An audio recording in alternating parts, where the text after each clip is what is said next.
Hey, I'm Decathlon Gamer, and this is The Road to the Record, where I work to achieve mastery of 10 games in a hunt for the best score of the Decathlon. If you like what you see, remember to hit that like button. You want to see more? Hit subscribe. Let the games begin. Draft Day Sports College Basketball 2019, episode number 51, and we are in the middle of the NCAA National Championship Tournament. Sweet 16, and we've drawn a very difficult matchup.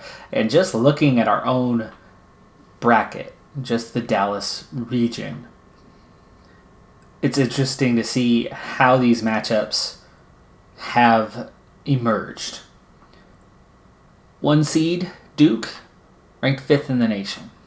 The 2 seed, Utah, they're ranked 4th in the nation. We're the 3 seed, and 19th ranked. And meanwhile, Oklahoma, feel bad for them in a way. They're a 5 seed, and yet they're ranked higher than we are at 18th. So, regardless of who emerges from the Sweet 16, the Elite 8 matchup is going to be a challenging one.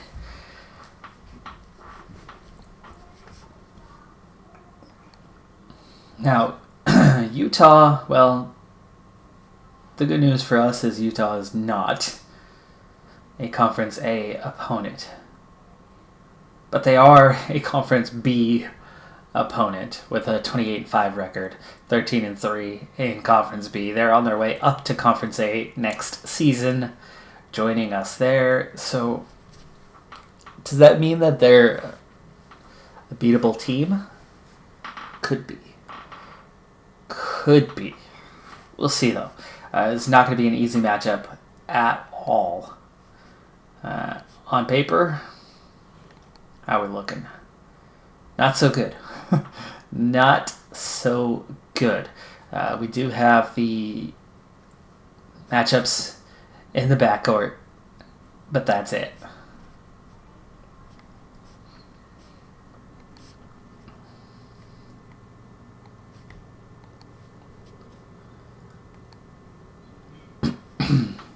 So let's get into it. I don't have high expectations for this game, especially with just an 11% chance on paper. But you would think if Utah was knocked down to Conference B, there's a reason for it. Even if they're rubber banding and coming back up this season, maybe they're not as good as they claim to be on paper. But at 28-5, yeah, they probably are. I'd be a lot more comfortable if they were somewhere down around 7, 8, 9 in the rankings.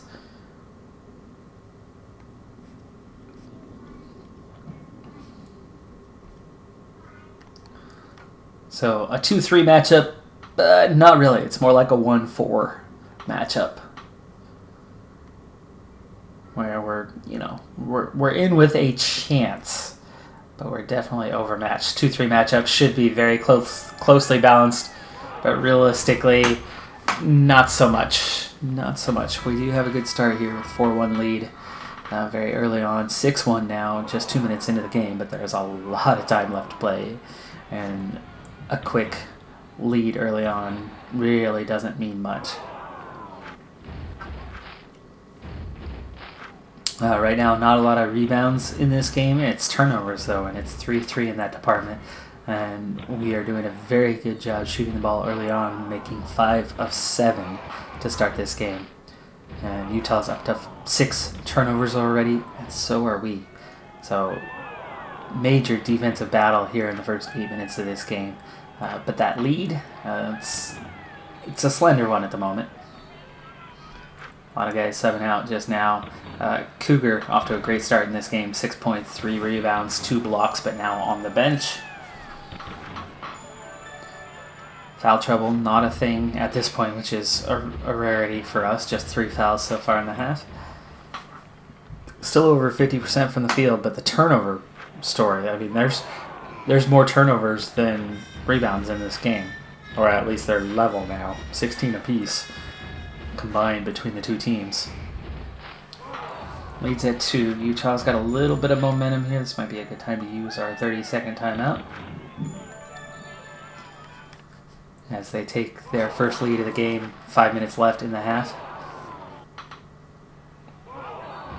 Good little battle here, but we're -3 in the turnover department, and again, there's more turnovers than rebounds at this point in the game, which is just crazy. Oh, big three. We're 0 for 3 in that department. 1 minute to go in the half. Nice. 3-pointer there. Gives a little bit of a lead. Okay, so we go into halftime with a 1-point lead, 31-30. All things considered, that's pretty good considering we're minus a few rebounds, minus a few turnovers. But we're shooting better than they are. And that's without making any threes. So hopefully we can add some threes and continue to shoot well overall in the second half.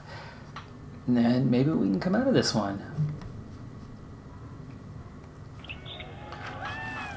1 for 6 beyond the arc in this first half, even though we're 15 to 33 overall. So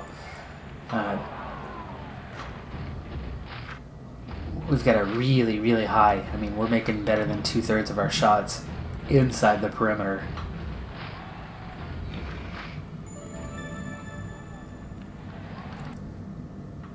Turnover deficit is now just 1. And we've even had 8 blocks. They've had 5 themselves, but that field goal percentage is going up for them. Ours is sliding down, and suddenly things are going the other way. And even though we didn't have a crazy amount of fouls called, we've only had 8 free throw attempts. They've had 17. So they've doubled us up in that department. Despite that, for the game, we're about level on total number of fouls called between the two. Cougar sitting on 3 fouls. Melson sitting on 4 fouls. That is really unfortunate because everybody else has 1 or fewer. I mean, it's not balanced the way that one's gone so far. Down to 8 minutes here, and it's a 2-point game. Very much in contention. There we go. Tie it up. We're going to go ×9 here and slow it down a little bit more in the final minutes. Rebounding still at -3. Turnovers -2. Most of that's all really consistent with the first half. 3-pointers, we've still only made the 1. We're 1 for 11 in this game beyond the arc. That could be the deciding factor as we now trail by 3 with 6 minutes to play. Good defense on that possession, and we grab the defensive rebound. Decent ball movement there, but we end up settling for a bad shot, a really bad shot. Long range 2, under pressure. Good job to get around the man there and get the, this time, open mid-range jumper.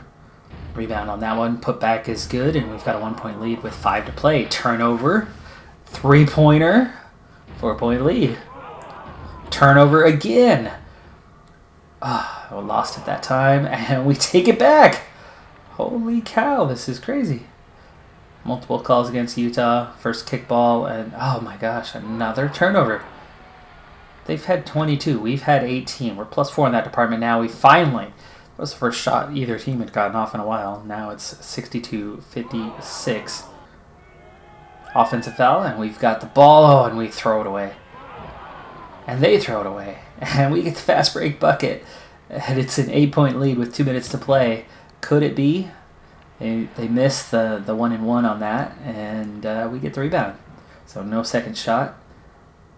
Inside, back outside, up to the elbow. Shot from the elbow is good. That was Cougar. He's got 24 points and 11 rebounds. He is absolutely player of this game.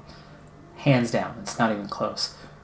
He has had a fantastic game. That shot is missed. We've grabbed the rebound. It's 1:25 left in the game, and we're up by 10. Now, Utah having to resort to committing fouls. There's 2 quick fouls. Finally, on the third one, we get the 1-and-1, but we miss the shot. They grab the rebound. What a waste.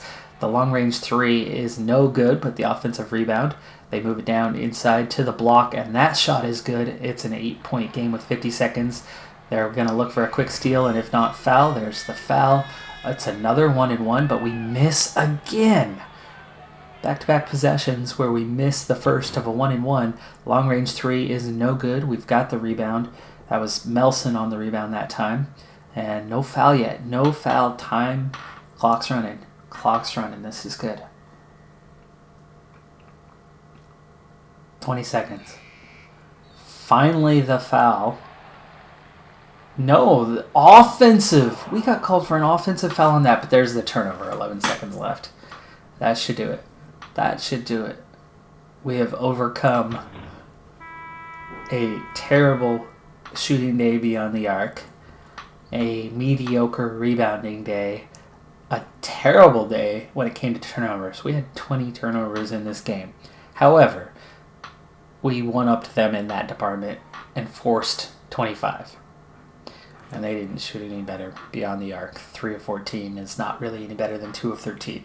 They're both pretty pitiful. But Adonis Cougar, massive day, 4 steals, 4 blocks to go along with a double-double. Kirkland also 15 points and 7 steals. No reserves had any steals or blocks. That was all starters. Nigel Porter, he didn't really contribute, but 4 of the guys just manhandled them. Unfortunately, Al Morrison really struggled today. 10 turnovers? Oh, man. That was bad. There you go. We survived the Sweet 16 matchup, and we're going to move into the Elite 8. Most likely to face Duke. Yes, Duke beat Oklahoma 77-61. Syracuse beating Hawaii. And that puts us into the Elite 8. So, little surprised that we were able to get there, but we just knocked off the number 4 team in the country. And next up, we'll play the number 5 team in the country, who I want to say we actually beat earlier this season. No, we lost by 2 points to Duke on the road. What about earlier in the season? No, so we didn't beat Duke. Who did we beat then? Syracuse?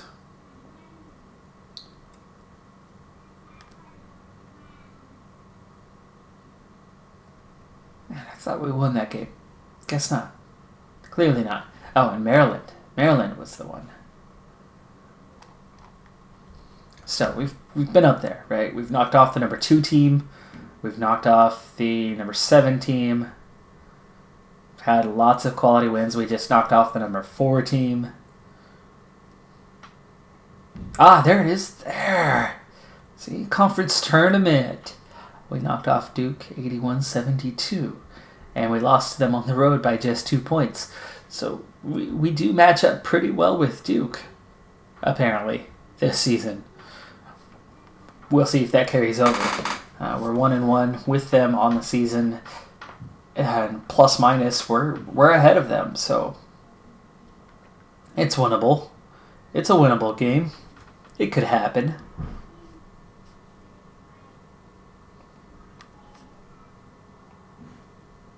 Ole Miss upsetting Florida.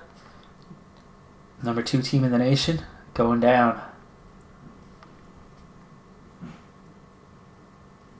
You have new mail. Nevada knocks off Miami.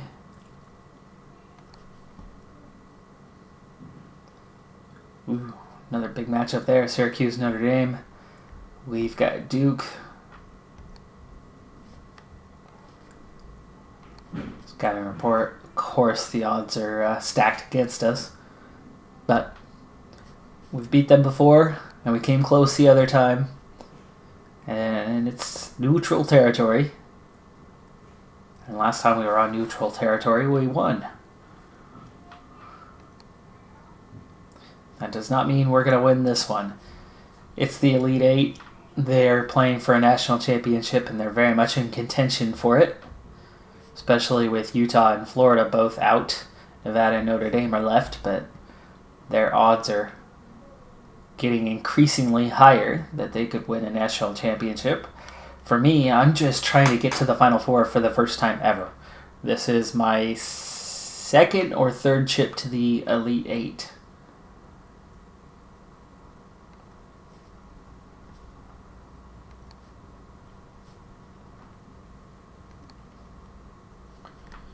Alright.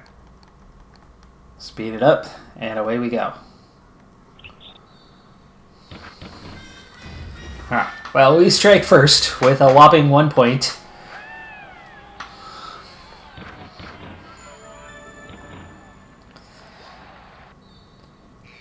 Let's see, any stories here early on? Yeah, 8 fouls combined between the two teams 3 minutes into the game. Porter and Melson already to the bench with 2 fouls apiece. Now 6 fouls for us. So even though we've got an early lead, and I'm happy with that, the foul situation is very worrying. Rebounds are level. We have yet to commit a turnover, and their number just went from 1 to 3 in an instant. Neither team shooting well, both teams in the 30% range. Neither team getting free throws, just fouls called. We've already nearly matched our 3-point total from the last game. The deficit now, though, is 2 points, so our lead is gone, and it looks like it's coming on rebounds, as we're -4 in that department. Turnovers, we still haven't committed one, and we're +6 in that department. So the defense really showing up again, and it's enough for a 3-point lead now, as we've overturned the deficit that we had there for a little bit. Melson back into the game with his 2 fouls. Porter still has yet to re-enter.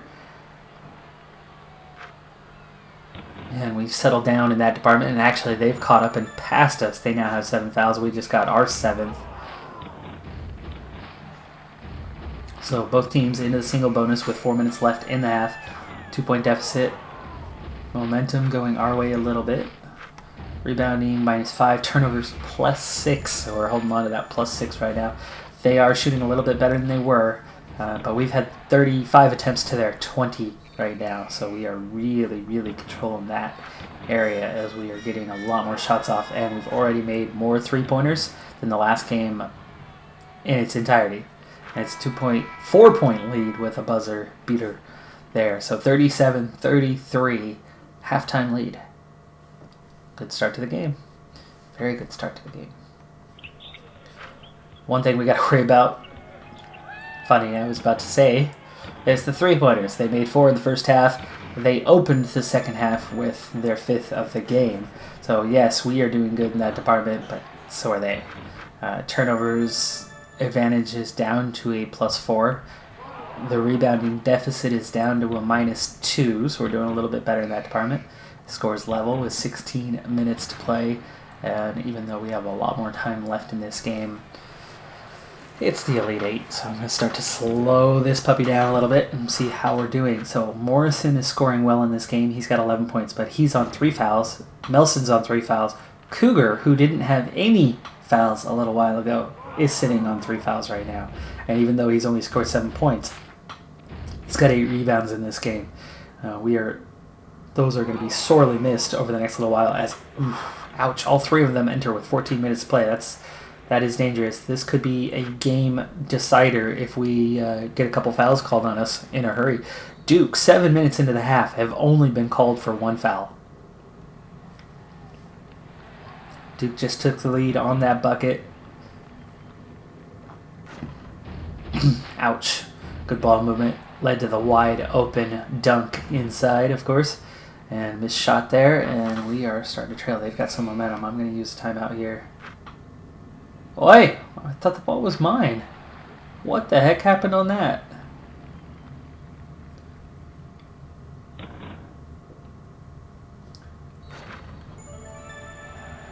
Oh, the momentum's gone, but we trail by 7. Now that they get it back, and we get called for a foul. That was the 4th on Melson. Dang it. 10 minutes to play. A score that was level just moments ago. Couple calls, couple missed shots, and suddenly Duke opens up a lead. Ouch, 3-pointer there, and it's a 10-point game. Boy, we need a stop. We need a stop. Come on, guys, come on. No stop. Elbow jumper's good. We're stuck moving the ball way outside the perimeter, and we settle for a very, very long-range 3-pointer under pressure. But fortunately, we get a steal and get the fast break dunk. that we needed very badly.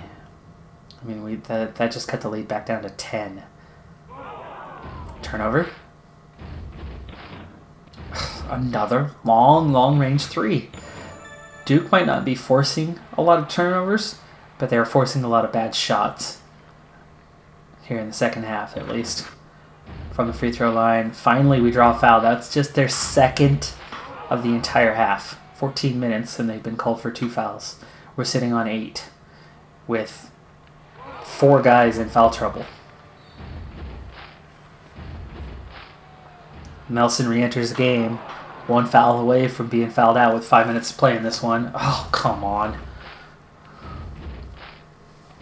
Back-to-back turnovers. Back-to-back-to-back turnovers.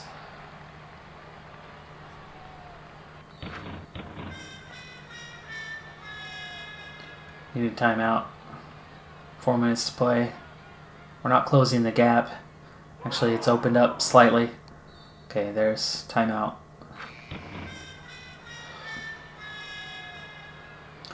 Make the bucket, but then get fouled. Miss the free throw.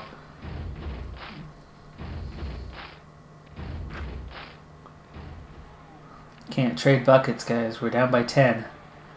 We need scores and stops. 3-pointer, that's a big one. Ooh, offensive that time. And just like that, scores 5. They go 1 for 2, and then we turn it over.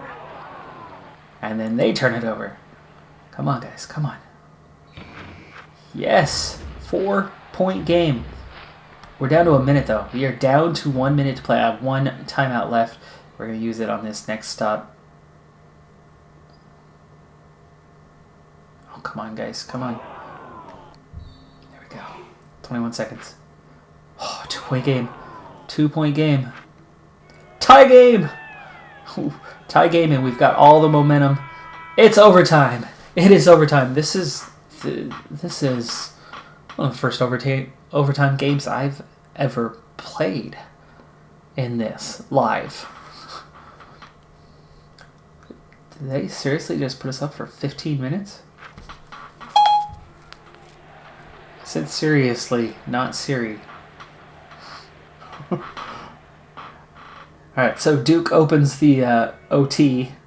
I think that's their T, so it is 5 minutes. So we got 4 minutes left to play. It's just an odd T. It doesn't fit all the way onto the screen. So it looks like a 1. Alright, so we got a 1-point game here. Rebounding, deficit's 4. Turnovers is a +7, so we're looking really good there. Field goal percentage is fairly similar. We've still got a bit of a deficit in the free throw department. Both teams are really shooting well from 3. Missed shot, rebound. Going to go to the other end. Chance to take the lead here. Great ball movement. How do you miss that from inside, uncovered? It's a layup, a wide open layup. Fast break. Bucket gives us a lead. 3 minutes to play, but it should be a 3-point lead, not a 1-point lead. I think somebody just glitched and fouled out of the game. What just happened? No. Porter and Nelson both on 4 fouls. Amazing that they have not fouled out. There's the work inside. And we reclaim the lead with 2.5 to play. Tie game. Tie game again with 2 to go.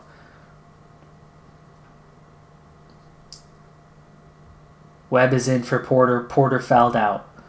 That was what we saw a moment ago. Porter fouled out with 12 points, 3 assists, 2 rebounds, 2 steals, and a block. Just 1 turnover. We're down to just over 2 minutes to go. And we move the ball. 6 seconds left on the shot clock. 4. Settle for a shot under pressure from long range. I hate that shot. I hate the mid-range too.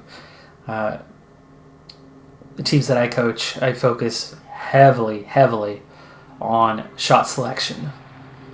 And working the ball inside for the layup. We don't have shot clocks, so working the ball inside for the layup or taking an open 3. And never taking a long range 2. Always go for the high percentage. So we trail by 2 with a minute and a half to go. Chance to tie the game here. Webb's got the ball. And what just happened? I have no idea what just happened. But we got the ball back. Travel. Okay. They traveled. That's how we got the ball back. That was that turnover. I don't know what... we missed. They got the rebound. Okay. I'm going slow enough now that I can actually get the play-by-play log, but we have 1 30-second timeout is all, and somehow they have all of their timeouts? So we trail by 3.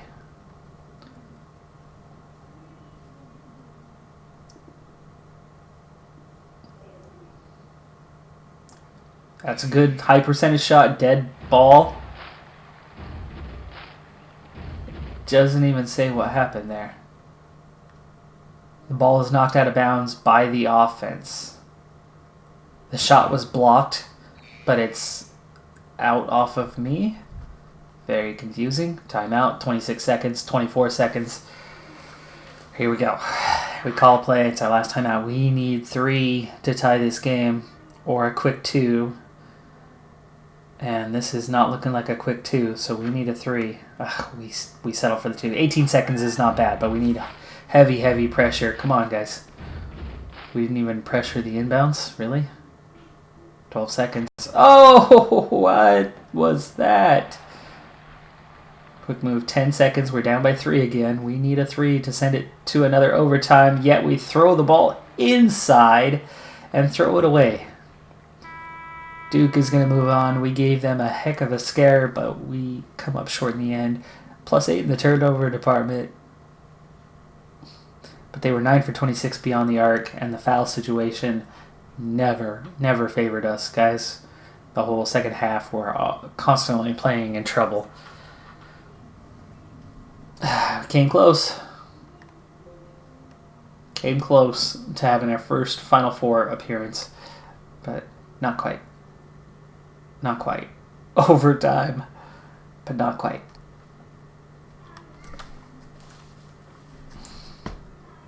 Meanwhile, in the other matchup, Syracuse with the upset over the Fighting Irish. Funny thing is, of all the teams, Syracuse is up there on the teams that I would never root for. But when they play the one team that I would never, ever root for, unless they've got some kid named Rudy playing for them in some other sport that involves athletes, then that's the one occasion, right? The one chance that I would ever root for Syracuse is against Notre Dame. But there you go.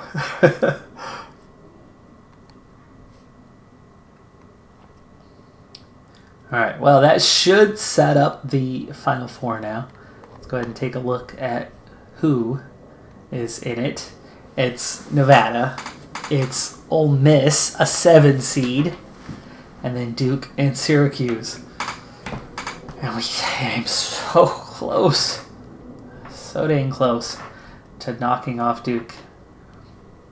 But we go home, and we're going to watch from our TVs like everyone else.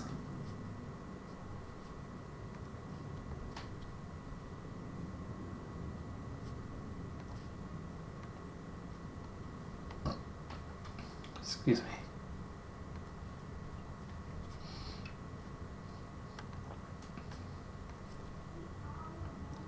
So we'll finish off these last 3 games of the season, and then we'll move into the off-season, or at least briefly. We'll go through the awards, and we'll get the first piece of the off-season.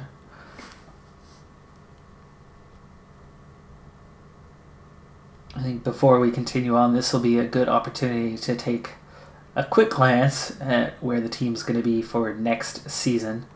So, the roster. Melson, he's gone. And that is sad because he's irreplaceable in a way, as he's a walk-on. That's not a scholarship player. So the walk-on that's going to replace him. There's no way he's going to be... This is the first time I've ever had a walk-on be good enough to play. And Melson's had a good season.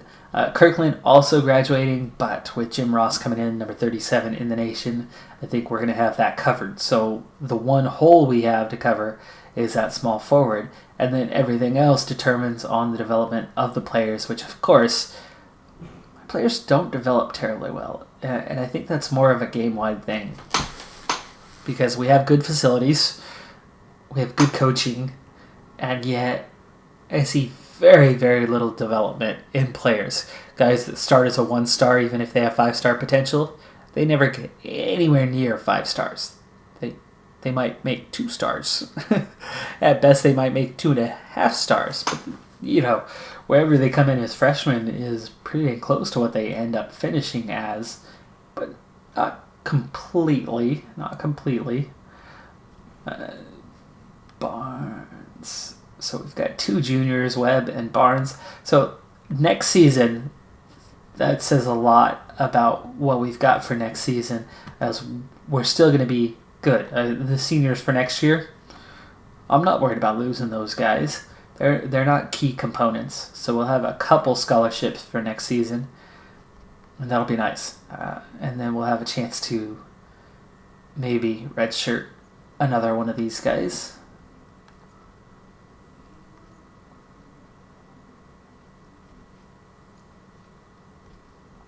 We'll see how we're looking. Definitely. Tim Thomas, you're making me a little bit nervous. Morrison, you're making me a little bit nervous with those 2.4s. School year's not done. Can we give you a call and say study more for a month? And get a tutor for a month? And can we then do the same for Morrison?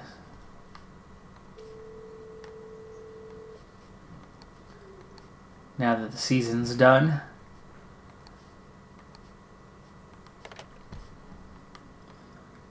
Do a little bit to raise that GPA. You see like Morrison, 405. Right? Plenty of potential to develop. Next season, he'll be 405. Sometimes they actually even go down.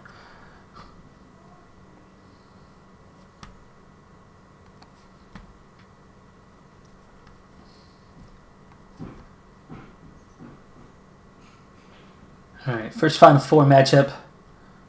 Duke beats Syracuse comfortably, 31 points. So Duke's going to move into the championship game. And Nevada is who they're going to play. Knocking off Ole Miss. Not as comfortable, but still 13 points. And there you go. We are down to just one game. It's between the Blue Devils and the Wolfpack. You have new man. And it's Nevada. Number 1 seed taking it all the way to the end for the national championship. So Nevada, 22 points by Jim McClain. And he did it James Harden style from the free throw line.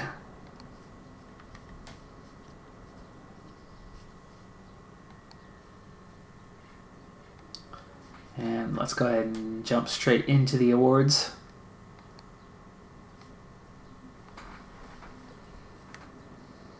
Skip the recap and go right to the awards.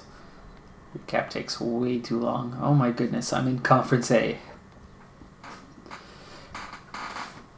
Wow. Nevada freshman gets Player of the Year in the conference. Of course he takes Freshman of the Year. Oh, and he takes Defensive Player of the Year as well. I guess when you're averaging 5+ steals and blocks, that makes sense. Michael White gets Coach of the Year. Not myself, even though we were the low prestige underdog. Everybody said, yeah, they're going to get relegated. And then we end up middle of the pack. No, that's not worthwhile. Do I get any players into the Team of the Year? This is the first team all-conference.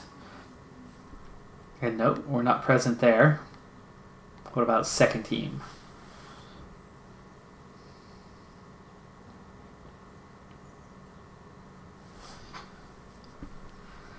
And that's a big negative.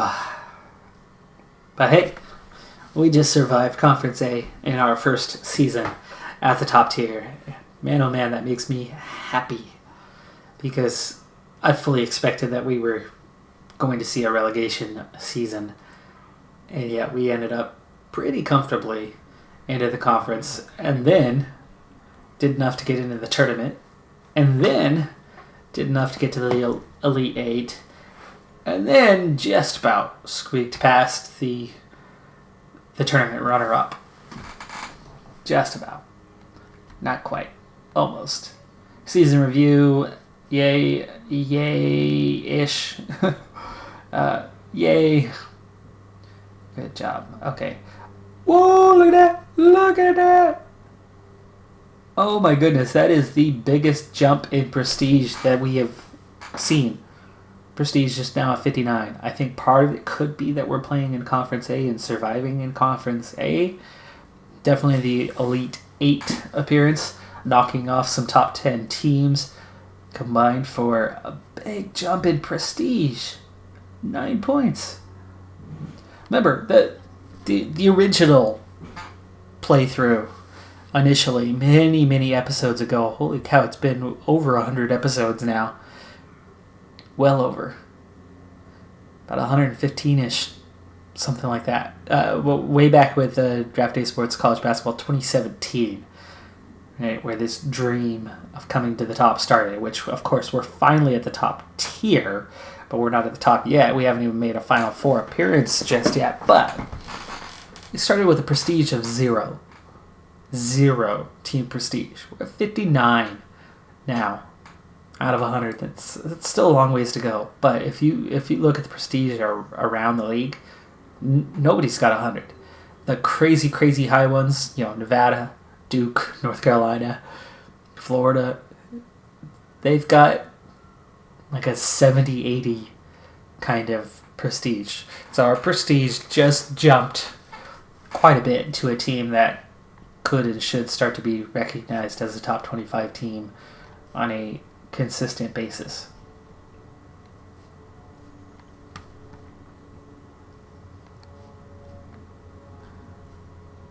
Here's a good glance at that. Alabama's got a 55. We just surpassed them. Arizona, there you go. There's one of your top teams in the nation historically, especially in recent decades. 72. Arizona State, we just passed them up. They've got a 58. Arkansas has a... What? Arkansas has a 76? Where did that come from? Really? Auburn's got a 55. Boston College has a 61. BYU's got a 52, so you can see kind of what area we've gone into. Butler, a 64.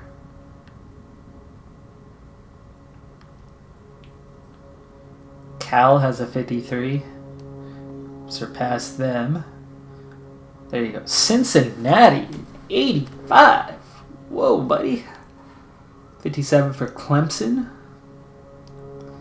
A couple of these are questionable. UConn, a 69. They would have been 80 10 years ago, but they've been slipping. Creighton, a 52. With really high ratings. Wow. Duke, a 99. Okay. Facilities and academics.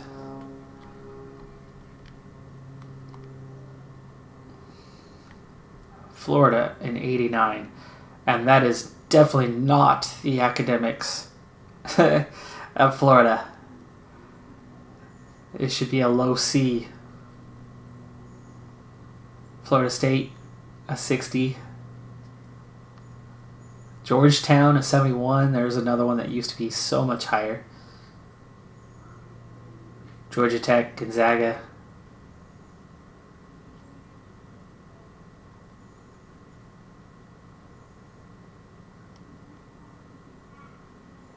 Hawaii, Houston, Illinois, we just passed all of them. Iowa, still up there with a 61. Iowa State has a 70.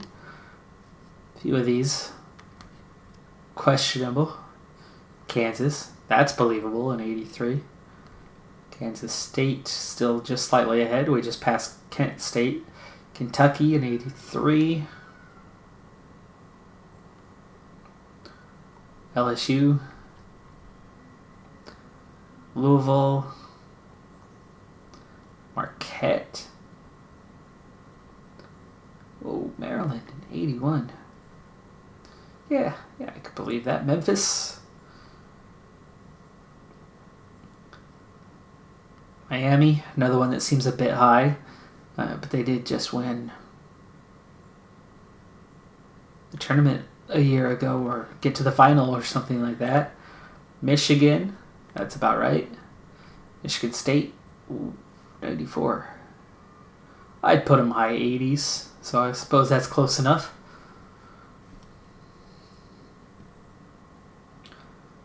Nevada, UNLV feels a little high.